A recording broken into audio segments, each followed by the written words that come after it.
தமிழ்நாட்டினுடைய மானங்கட்ட முதலமைச்சர்களேன்னு சொல்லியிருந்தீங்கன்னா கூட சரி, முதலமைச்சர் தான் நீங்க மானங்கட்டவரேன்னு சொல்றீங்களேன்னு டிஃபமேஷன் போடலாம். மானங்கட்ட தமிழ்நாட்டினுடைய முதலமைச்சர் மானங்கட்ட தமிழ்நாட்டினுடைய முதலமைச்சருக்கும் தமிழ்நாட்டினுடைய மானங்கட்ட முதலமைச்சருக்கும் வித்தியாசம் இருக்கா இல்லையா? தமிழ் தானே நீங்களும், நானும் தமிழ் தான் படிச்சிருக்கேன். அவரு தாய்மொழி தமிழ் முதலமைச்சர், தாய்மொழி தெரியாதவங்களுக்கு இந்த பிரச்சனை அதெல்லாம் பரவாயில்ல. மக்கள்கிட்ட நான் சொல்றதுல இந்த வார்த்தையில வித்தியாசம் இருக்கா இல்லையா?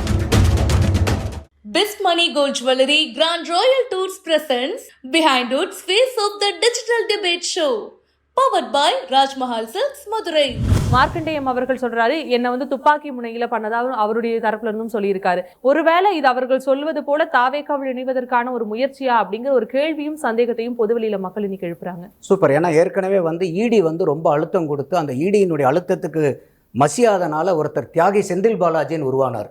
நீ தியாகம் பெரியது, இவ்வளோ தூரம் மிரட்டி கூட நீ அந்த கட்சிக்குள்ளார போகலையேன்னு சொல்லி ஐயா பாராட்டினார். அதுக்கப்புறம் பார்த்தீங்கன்னாக்கா அடுத்த தியாகி அனிதா ராதாகிருஷ்ணன் அவர்கள் உருவானார். ஏன்னா காவல்துறை மிரட்டி அவரும் பண்ணலை.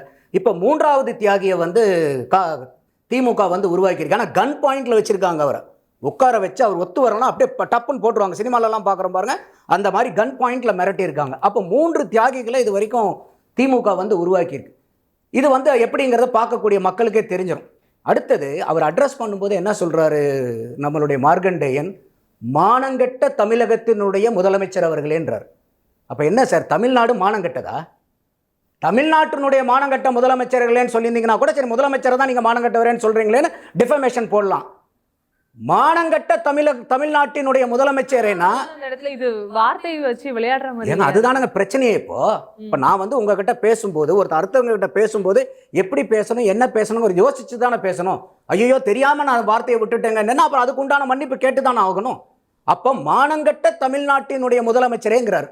அப்போ இதே தமிழ்நாட்டினுடைய மக்களுடைய ஓட்டை வாங்கி தானுங்க திமுக போன 5 வருஷம் இருந்தீங்க, 5 தடவை ஆட்சி புரிஞ்சிங்க. அதே மானங்கட்ட மக்களுடைய ஓட்டை வாங்கி தானுங்க நீங்க இப்ப 3வது தடவையா எம்எல்ஏ ஆயிருக்கிறீங்க. அப்ப உங்களுக்கு திமுகவுக்கு வாக்களிச்சா மானமுள்ள தமிழகத்தினர், திமுகவுக்கு ஓட்டு போடலாம்னா மானம் கட்டுவீங்களா எல்லாருமே?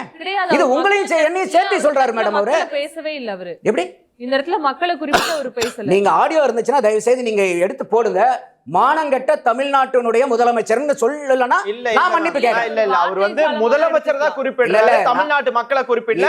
நீங்க இந்த மாதிரி திசை மாற்றத்துல இல்ல, நீங்க பார்த்துட்டு இருக்கக்கூடிய மக்கள் மார்க்கண்டேயனுடைய முழு பேச்சு இருக்குது, நீங்க எடுத்து பாருங்க.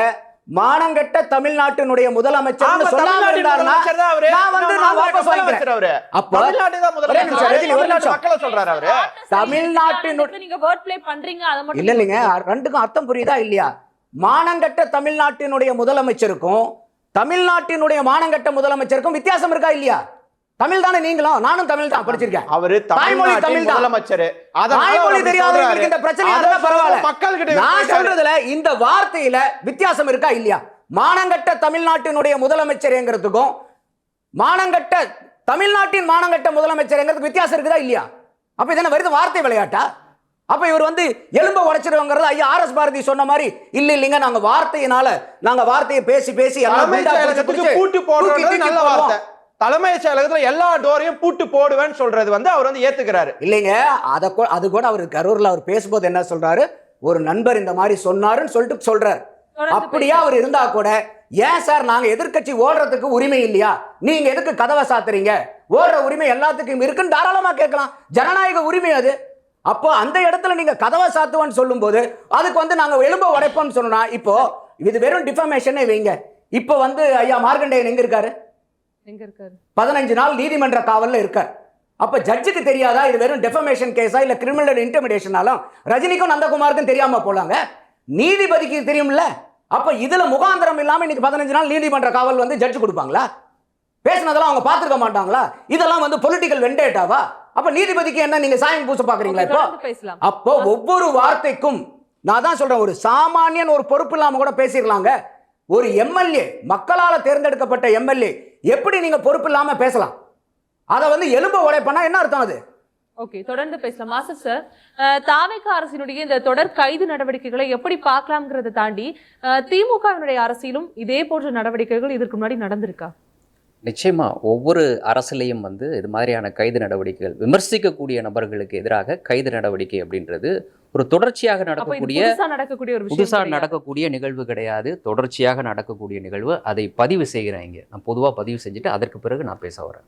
ஆனால் இதற்கு முன்ன நடைபெற்ற நிகழ்வுகளுக்கும் இப்போது நடைபெற்று கொண்டிருக்கக்கூடிய நிகழ்வுகளுக்கும் மிகப்பெரிய வித்தியாசம் இருக்கிறத நம்மளால் வெளிப்படையாக பார்க்க முடியுது. இதற்கு முன்னர் எப்படியான கைது நடவடிக்கை அப்படின்றது வரும்னு பார்த்தீங்கன்னா, ஒரு கட்டத்திற்கு மீறி போகும்பொழுது, ஒரே நபர் தொடர்ந்து அந்த விஷயத்தில் ஈடுபட்டு கொண்டிருக்கும் பொழுது வேறு வழி இல்லாமல் கடைசியாக அப்படிப்பட்ட ஒரு நடவடிக்கைக்கு அந்த அரசு தள்ளப்படும். அப்படியாக ஒரு விஷயத்தை செய்வாங்க. இதற்கு முன்னர் எடுத்தெடுப்பிலே கைது நடவடிக்கை, எடுத்தெடுப்பிலே வந்து அதீதமான நடவடிக்கைகள்லாம் எடுக்கப்பட்டு இருக்கின்றதா அப்படின்னு பார்த்தீங்கன்னா, கடந்த காலங்களில் எடுக்கப்பட்டிருக்கு. ஆனால் இப்போ என்னன்னா, நம்ம அதெல்லாம் கடந்து இங்கே வந்துட்டோம். ஒரு முன்னேறிய சமூகமாக நம்ம இன்னைக்கு வந்துட்டோம். டெஃபமேஷன் அப்படின்றது இருக்கு பார்த்தீங்களா? இப்போ சொல்கிறாங்களா அவதூறு அப்படின்றது. இந்த அவதூறை கிரிமினல்ல இருந்து அது சிவிலாக மாற்றப்பட வேண்டும் அப்படின்னு உச்சநீதிமன்றம் பல வழக்குகளை தொடர்ந்து சுட்டி காட்டிக்கிட்டே இருக்கு. இது வந்து கிரிமினலுக்கான அடிப்படையே கிடையாது. அதை வந்து மாற்ற வேண்டும். நாம் வந்து இந்த சமூகம் வளர்ந்து வந்துருச்சுங்க, இவ்வளோ தூரத்துக்கு வளர்ந்து வந்துருச்சுங்க. அப்போ இன்னமும் வந்து பழசை பிடிச்சிக்கிட்டு தொங்கிக்கிட்டு இருக்க முடியாது. ஏன்னா கான்ஸ்டியூஷனில் இன்னைக்கு பேசுவதற்கு நமக்கு உரிமை இருக்குது, கருத்தை தெரிவிப்பதற்கான உரிமை இருக்குது. அதை நம்ம உறுதிப்படுத்தி வச்சுருக்கோம். உறுதிப்படுத்தி வச்சுக்கிட்டே அதுலேயும் ரீசனபிள் ரெஸ்ட்ரிக்ஷன்ஸ்லாம் வச்சுருக்கோம். ஆனால் அந்த ரீசனபிள் ரெஸ்ட்ரிக்ஷன்ஸை தாண்டி சாதாரணமாக நீ பேசக்கூடாது, நீ பேசினா உன் மீது நடவடிக்கை, அது யாராக இருந்தாலும் நடவடிக்கை. ஆனால் நான் பேசுவேன். நான் என்ன பேசுவேன்? நான் கொத்து பரோட்டா போடுவேன், நான் வந்து வச்சு செய்வேன், நான் டேஷ் போடுவேன். இதெல்லாம் என்ன வார்த்தை? நான் இதெல்லாம் எப்படியாக பார்க்குறேன்னா, இப்படி பேசுனதினுடைய எதிர்விளைவாகத்தான் பார்க்கிறேன். மார்க்கண்டேயன் பேசினதாக இருக்கட்டும், அனிதா ராதாகிருஷ்ணன் பேசினதாக இருக்கட்டும், வினோத் அவர்கள் பேசினதாக இருக்கட்டும், பூர்ணிமா பேசினதாக இருக்கட்டும், இன்னும் நேமிட், இவர்கள் எல்லாம் பேசினதினுடைய இன்னொருத்தர் முன்னாள் அமைச்சர் உதயகுமார் அவர்கள் முதலமைச்சர் குறித்து பேசாத பேச்சே கிடையாது. அவர் லிஸ்ட்டில் இருப்பாருன்னு நினைக்கிறேன். அடுத்து போவாங்கன்னு நினைக்கிறேன் அவர் வீட்டுக்கு. சாட்டை துரைமுருகன் ஒருத்தர் இதில் நாம் தமிழர் கட்சியில் இருக்கார். திமுக ஆட்சி காலகட்டத்தில் இவர் கைது செய்யப்பட்டு அவர்கிட்ட இருந்து ஃபோன் வந்து பறிமுதல் செய்யப்பட்டது. அதில் இருந்த தகவலை பூரா யூடியூபருக்கு அனுப்பிச்சு யூடியூபர் சீரியஸாக பண்ணிட்டு இருந்தாருங்க, இன்டர்வியூ கொடுத்துக்கிட்டு இருந்தாருங்க. எப்படிங்க சாட்டை துரைமுருகன் போலீஸ் கைப்பற்றின ஃபோனில் இருக்கக்கூடிய தகவல் எப்படிங்க யூடியூபருக்கு போகும்? அதே மாதிரி பாட்டி அம்மா 70-75 வயசு பாட்டி அம்மா அந்த போஸ்டர் மேலே ஏதோ தூக்கி எறிஞ்சாங்க. அதை ஒரு ஆள் படம் பிடிச்சி பஸ்ஸில் போகிறவன் எவனோ எடுத்து வலைத்தளத்தில் போட்டிருக்கான். அவனை தேடி பிடிச்சி அரெஸ்ட் பண்ணீங்க. அடுத்தது சவுக்கு சங்கர் வீட்டில் எவ்வளோ குண்டாசு. சரி, ஃபெலிக்ஸ் அரெஸ்ட் பண்ணீங்க. அன்னைக்கு என்ன அவர் வந்து கட்சியை சார்ந்தவரா? பத்திரிகையாளர் தான் அவரும். அதே மாதிரி வந்து பார்த்தீங்கன்னாக்கா இவரை நீங்க எடுங்க, விவசாயிகள் மேல குண்டாஸ் போட்டீங்க நீங்க போன ஆட்சியில. விவசாயிகள் மேல குண்டாஸ். அப்ப என்னமோ போன ஆட்சி வந்து ரொம்ப பரிசுத்த ஆட்சி மாதிரி இப்ப வந்து சட்டத்தின் ஆட்சி நடக்குதா, சாத்தானின் ஆட்சி நடக்குதா? அதனால தான் நான் சொன்னேன், ஐயா ஸ்டாலின் அவர்கள் இந்த ட்வீட்டை எலெக்ஷனுக்கு முன்னாடி போட்டிருக்க வேண்டிய ட்வீட், காலம் கடத்தி இந்த ட்வீட்டை போட்டிருக்காரு. அப்ப காமே சொல்ற உதாரணம் பூரா என்னன்னா, எந்த இடத்துல வந்து இவங்க வந்து சட்டத்துக்கு புறம்பா இந்த ஆட்சி நடந்திருக்கு, போன ஆட்சியில் அத்தையும் சட்டத்துக்கு புறம்பான கைதுகள் நடவடிக்கைகள். சவுக்கு சங்கர் அது இல்லாம ஒரு பிசினஸ் மேல குண்டாஸ் வழக்கு. அப்ப குண்டாஸ்னா என்ன உங்களுக்கு? சாதாரணமா போச்சு போன ஆட்சியில. விவசாயிகள் மேல குண்டாஸ் போட்டு பாத்தீங்களா? சட்டத்திற்கு புறம்பான. ஒரே நிமிஷம் ஒரே ஒரு அப்போ நம்ம கேக்குறது என்னன்னா, சொல்றாங்க தமிழ்நாடு சார் அவர் என்னவோ செய்யட்டும், தமிழ்நாட்டில் பத்திரிக்கையாளர் மன்றம் ஒரு பத்திரிக்கையாளர் கைது செஞ்சா அவருடைய ஐடியாலஜி வேறங்கறனால கேட்க மாட்டீங்களா?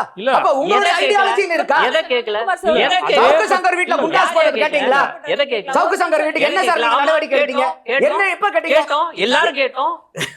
அதே இன்னொரு ஒரு நிமிஷம், எங்கீங்க பத்திரிகையாளர்கள் ஃபெலிக்ஸ் அரெஸ்ட் பண்ணீங்க, அதே பத்திரிகையாளரோட தேடும்போது என்ன பண்ணீங்க?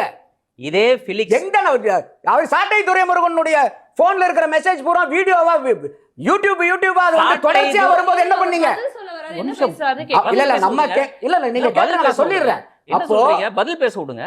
அதுதான் விஷயத்துல லைன் அடிக்கிறீங்க, பதில் சொல்ல விடுங்க. நீங்க மொத்தமா பதில் சொல்லுங்க. அப்போ எல்லாரும் இன்னைக்கு நம்ம விஜயம் செஞ்சதை வந்து நம்ம இதெல்லாம் நடந்துச்சு, அதனால நான் இந்த அரசியலையும் இப்படிதான் நடக்கும் அப்படின்றாங்களா? இல்லைங்க, நீங்க அதையும் ஈக்குவேட் பண்ணாதீங்க. கேள்வி, இதெல்லாம் நடந்துச்சு, ஆமாம் இதெல்லாம் நடந்துச்சு, இந்த அரசியலும் இப்படித்தான் நடக்கும். நீங்க அப்படி பண்ணீங்களா, நாங்களும் இப்படிதான் பண்ணுவோம் அப்படின்னு நீங்க பேசுனீங்கன்னா ஓகே. இல்ல இல்ல, அப்படி இல்ல. உங்க அதை கேள்வி ஒத்துக்கிறீங்களா? இல்ல, அதை ஒத்துக்கிறீங்களா? இல்ல, இல்ல, அப்படிதான் இல்ல. நடக்கும்ன்றீங்களா? இன்னைக்கு கேள்வி கேட்க நீங்க அன்னைக்கு என்ன ஆமா, பண்ணீங்கங்கறத கேள்வி. ஆமா. வேற ஒண்ணும் இல்ல. ஆமா, இல்ல, இல்ல. அப்படித்தான் போனை வாங்கணும், இல்ல. அப்படித்தான் வந்து அதுல தகவல் கிடையாது, வாங்கணும், கிடையாது. அப்படித்தான் யூடியூப்ல கிடையவே கசிய கிடையாது. விட்டோம், அதே கிடையவே நீங்க கிடையாது. விட்டீங்கல்ல, அதே மாதிரி நாங்க கிடையவே விடுறோம் கிடையாது. அப்படின்றீங்களா? இல்ல, அதான் நான் அன்னைக்கு நீங்க தெளிவுபடுத்துறேன். என்ன நடவடிக்கை என்ன? எடுத்தீங்கங்கறத அதையும் ஏத்துக்க முடியாது, இதையும் சார், அதை தான் நான் தெளிவுபடுத்துறேன். அதையும் ஏற்றுக்கொள்ள முடியாது, இதையும் இல்ல, இல்ல, ஏற்றுக்கொள்ள அததான் முடியாது. இவர்கள் மீது நடவடிக்கை எடுக்க வேண்டுமா கூடாதா? இந்த நடவடிக்கை எடுக்கப்பட்டதா இல்லையா அப்படின்னு பாத்தீங்கன்னா எடுக்கப்பட்டது. ஆமாம், அவர்கள் மீது நடவடிக்கை எடுக்கப்படணும். ஆனால் அதை தாண்டி இவர்கள் குறிப்பிட்ட விஷயத்துல எனக்கு விமர்சனம் இருக்கிறது. ஒரு தனிநபரினுடைய அந்தரங்கமாக இருக்கக்கூடிய மொபைல் போனை வாங்குறது, அதில் இருக்கக்கூடிய தகவல்களை எடுப்பது, அதை வெளியில கொடுப்பது, அது யார் கொடுத்தா எப்படி கொடுத்தாலும் தெரியல. பட் சாட்டை துரைமுருகனுடைய மொபைல் போன்ல இருக்கக்கூடிய தகவல் வெளியில வந்ததா அவர் சொல்கிறார். எனக்கு என்னுடைய மொபைல் போன்ல இருந்த தகவல் எங்கேயோ வெளியில போய் கசிஞ்சிச்சு வந்துச்சு அப்படின்ட்டு. அதை பற்றி விசாரணை நடைபெற்றதா இல்லையா அதெல்லாம் பத்தி எனக்கு தெரியல. பட் அப்படிப்பட்ட ஒரு விஷயம் நடந்திருந்தால் அது தவறு. அதன் மீதும் எனக்கு விமர்சனம் இருக்கிறது. இல்ல, இல்ல, இதுதான் அதற்காக நீ இத பேசுறியா, இந்த அத இடத்துல பேசுறியா? கேள்வி கேட்கிறோம். பாருங்க, அப்படி மொத்தமா நடந்திருந்துச்சா? நான் நடந்திருந்தா சொல்லுங்க, ஏங்க எழுப்பி- நழுவுறீங்க? பதில் சொல்லுங்க. அவர் பதில் சொல்லுங்க நீங்க. சொல்றானே, அவர் சொல்றாருன்னா சொல்றானே, அப்ப நழுவுறீங்க. அவர் சொல்றாருன்னா என்ன சொல்றேன். நடவடிக்கை எடுத்தீங்கறது அவர் சொல்லுங்க. சொல்றாரு, இப்ப நான் சொல்றேன், அப்ப பெருசா என் மொபைல வந்து சாட்டை வாங்கிட்டு போயிட்டு இதுல துரைமுருகன் தகவல் நடந்தது எடுக்கிறாங்க நான் சொல்றேன். இப்போ நீ கூட ஏத்துப்பீங்களா அப்படியே? அரசாங்கத்து கூட அது connect பதில் சொல்லுங்க நீங்க. அரசாங்கத்து என்ன கூட பார்த்து connect பதில் சொல்லுங்க நீங்க. ஒரே என்ன நிமிஷம். பார்த்து பதில் சொல்லுங்க. Anchor நீ அவங்க. என்கிட்ட பேசுறீங்க. Anchor அவங்க. என்கிட்ட தானே Anchor கேக்குறீங்க. அவங்க. அதுக்கு பதில் சொல்லுங்க. அப்போ இன்னைக்கு அப்புறம் anchor அங்க போயிடுறீங்க. அரசாங்கத்தை சந்தேகப்படுறாரு. அதே அரசாங்கத்தினுடைய முதல்வர் இன்னைக்கு முதலமைச்சர் அதே அவரை முதலமைச்சர் எழுத வச்சு எப்படி- சும்மா விடுவாங்களா? அந்த முதலமைச்சர் அதுக்கு தான் இப்படி துணி வச்சு நடந்துக்கிறாரு. அந்த இப்ப- முதலமைச்சர் பேசுற அன்னைக்கு பேசலாம் உங்களுக்கு ஓகேவா? அரசாங்கத்து மேல சந்தேகம் கலப்புறதுக்கு பொங்கிருச்சு இருக்கு. இன்னைக்கு இருக்கக்கூடிய மீது முதலமைச்சரை சந்தேகம் எழுப்ப உடை பண்றீங்க சார் நீங்க. இதுக்கு வந்து நீங்க இலங்கை பொங்க உடைப்பேன் போடுறீங்க. என்று சொன்ன என்ன அந்த அர்த்தம் இது? வார்த்தை தவறு. அதை என்ன ஏற்றுக்கொள்ள அர்த்தம் இது? முடியாது. அதன் மீது நடவடிக்கை அப்ப தேவை. அதை இது வளர்க்காதீங்க. ஆனால் அதே நேரத்தில் இப்படியாக கொத்து புரோட்டா போடுவது, வைத்து செய்வதற்கு பல அர்த்தம் இருக்கு. ஒரே நிமிஷம். வைத்து செய்வதற்கு பல அர்த்தம் இருக்கு. இவர் தமிழ்ல விளையாண்டார்ல, அதே மாதிரி நான் சொல்றேன். கொத்து பரோட்டா கொடியரசு போட்டாங்கன்றாருல. ஒரு நிமிஷம் இருங்க, நான் பேசுறேங்க. வைத்து செய்வதற்கு பல அர்த்தம் இருக்குங்க. இவர் சொன்னார்ல, குடியரசு துணைத் தலைவர், துணை குடியரசுத் தலைவர், இது ரெண்டுக்கு வித்தியாசம் இருக்கு. மானங்கெட்ட தமிழ்நாடு என்ன சொன்னாரு? மானங்கட்ட தமிழ்நாட்டினுடைய முதலமைச்சர். மானங்கெட்ட தமிழ்நாடோட முதலமைச்சர், தமிழ்நாட்டினுடைய முதலமைச்சர். தமிழ்நாட்டினுடைய முதலமைச்சர், மானம் கெட்ட தமிழ்நாட்டினுடைய முதலமைச்சர். அது எப்படி தெரியுமா புரிஞ்சுக்கணும்? தமிழ்நாடு முதலமைச்சரே மானம் கெட்டவர்னு சொல்ல வர்றாரு, மக்களே கிடையாது. அது நீங்களே புரிஞ்சுக்கிட்டீங்க. அதே மாதிரிதான் தமிழ்ல வார்த்தை விளையாட்டுகள் பல இருக்கு. அப்போ நீங்க சொல்றீங்கல்ல குத்து புரோட்டா வச்சு செய்வது, இதையும் கூட தமிழ்ல பல அர்த்தத்தில் எடுத்துக்கொள்ளலாம். இப்போ இந்த வார்த்தைகளை பயன்படுத்தியது யாரு? ஒரு கான்ஸ்டிடியூஷன் போஸ்ட்ல ஹையர் அத்தாரிட்டியா உட்கார்ந்து இருக்கக்கூடிய ஒரு முதலமைச்சர். எங்க உட்கார்ந்துக்கிட்டு சில வார்த்தைகளை பயன்படுத்தினார் அப்படின்னா சட்டப்பேரவையில உட்கார்ந்துட்டு பேசுறாரு ஒரு சில வார்த்தைகளை. சட்டப்பேரவையில அவருக்கு இப்படிப்பட்ட வார்த்தைகளை பயன்படுத்த வேண்டிய தேவை என்ன இருக்கு? இதெல்லாம் வந்து பதில் சொல்லாமா? ஒரு சில வாஷம் ஒரு நிமிஷம் பொது கூட்டத்துல பேசினது ஒரு புறம், சட்டப்பேரவையில பேசினது வேறு ஒரு வகையில. இந்த மாதிரியான சைகை, இதற்கு என்ன அர்த்தம் சொல்லுவீங்க? நான் இப்படி பண்றேன்னா இதுக்கு என்ன அர்த்தம் சொல்லுவீங்க? இதற்கு நான் எப்படி வேணா அர்த்தம் எடுத்துக்கலாம். Behind Woods in Face Off the Digital Debate Show. Title sponsor பழைய தங்கத்திற்கு நல்ல விலை கொடுக்கும் சிறந்த நிறுவனம் Best Money Gold. Grand Royal Tours, உங்க ஒவ்வொரு ட்ரிப்பையும் ஸ்வீட் மெமரிஸ் ஆக்க கிராண்ட் ராயல் டூர்ஸ்க்கு வாங்க. Power by Rajmahal Silks Madurai. தொட்டு தொடரும் ஒரு பட்டு பாரம்பரியம், Rajmahal Silks Madurai. Best Money Gold Jewelry Grand Royal Tours presents Behind Woods Face of the Digital Debate Show. Powered by Rajmahal Silks Madurai.